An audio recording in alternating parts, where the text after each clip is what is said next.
Personal Lines Insurance Exam Answers. Welcome to the quiz. What is the main difference between term and whole life insurance? Is it A, term provides coverage for a specific period, whole life provides lifetime coverage and has a cash value component? Or B, term life is more expensive than whole life? C, whole life insurance only pays if you die within a certain term?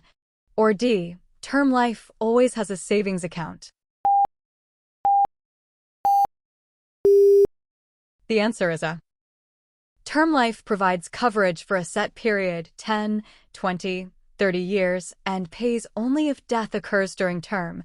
No cash value, lower premiums. Whole life provides lifetime coverage, builds cash value, savings component that grows tax-deferred, higher premiums, and can be borrowed against. Option B opposite. Option C term-like. Option D term has no savings.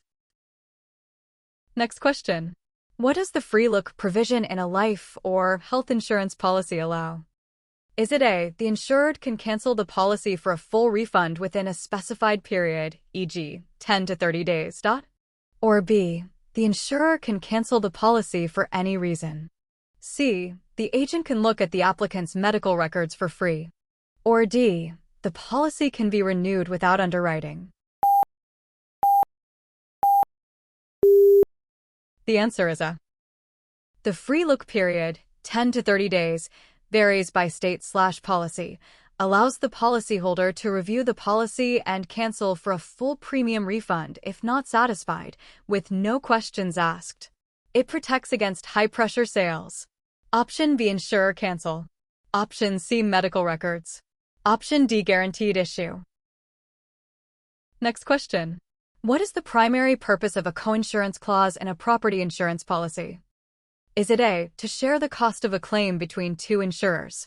Or B, to penalize the insured for underinsuring property relative to its value?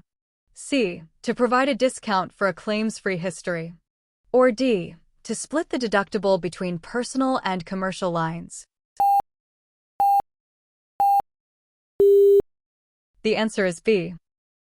A coinsurance clause in a property insurance policy, especially commercial or dwelling fire policies, but sometimes in homeowners, requires the insured to carry insurance equal to a specified percentage, usually 80% or 90%, of the property's replacement cost at the time of loss. If the insured carries less than that percentage, a penalty is applied. The insurer pays only a portion of the loss equal to the ratio of insurance carried to insurance required. For example, if a building is worth $200,000 replacement cost and the policy requires 80% coinsurance, $160,000 limit, but the insured only carries $120,000, then only 75%, $120K/$160K, of any loss is paid, and the insured pays the rest out of pocket. The primary purpose is to penalize underinsurance and encourage policyholders to buy adequate limits so the insurer does not bear disproportionate risk on underinsured properties.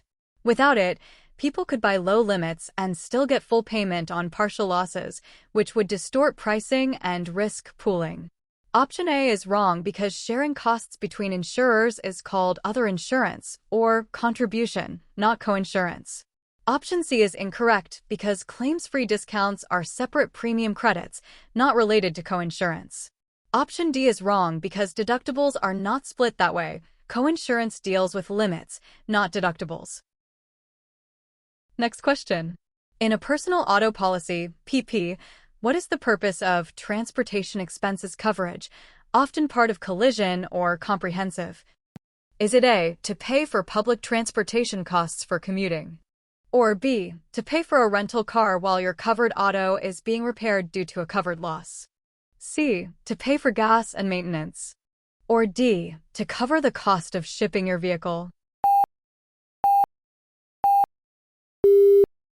The answer is B. Transportation expenses coverage, also called rental reimbursement or rental car coverage, in a personal auto policy pays for the cost of a temporary rental vehicle or other transportation, taxi, rideshare, public transit. while your covered car is being repaired due to a covered collision or comprehensive loss. It typically has a daily limit, e.g., $30 to $50 per day, and a total limit, e.g., $900 to $1,500 per loss, and starts after any waiting period, if applicable. This coverage is very important because if your car is in the shop for 2 weeks after an accident or theft recovery, you still need to get to work, school, or appointments. Without it, you would pay out of pocket for rentals, which can be hundreds or thousands of dollars. It is usually an optional endorsement, but often added for convenience.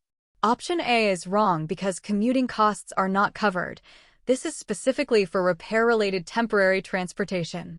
Option C is incorrect because gas and maintenance are normal operating expenses, not covered. Option D is wrong because shipping a vehicle, e.g., after total loss, is not part of this coverage. Next question.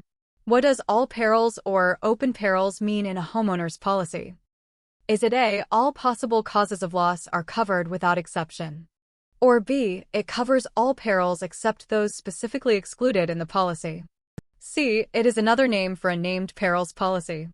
Or D, it only applies to personal property, not the dwelling? The answer is B. All perils or open perils coverage, also called special form or risks of direct physical loss, means the policy covers any sudden and accidental cause of loss unless the policy specifically excludes it.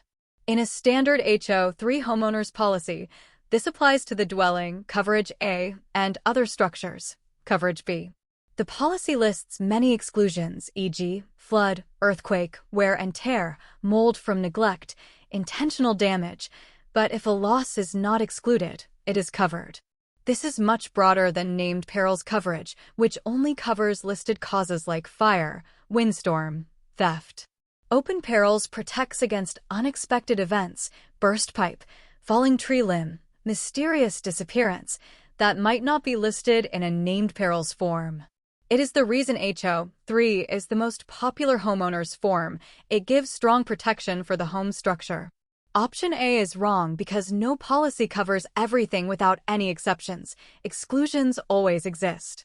Option C is incorrect because named perils is the opposite, only listed causes covered. Option D is wrong because open perils typically applies to dwelling in HO3, while personal property is named perils. Next question. Which of the following is a common mandatory coverage in a standard personal auto policy? Is it A, towing and labor? Or B, rental reimbursement? C, liability, BI and PD? Or D, custom equipment coverage?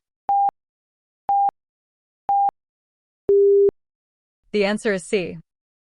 Liability coverage for bodily injury, BI, and property damage, PD, is the most common mandatory coverage required by state law in nearly every U.S. state, except New Hampshire, where you can post financial responsibility instead.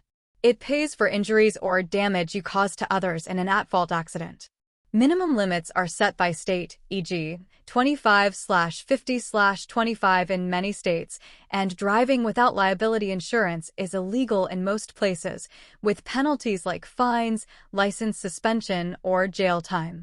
All standard personal auto policies, PAP, include liability as a core part.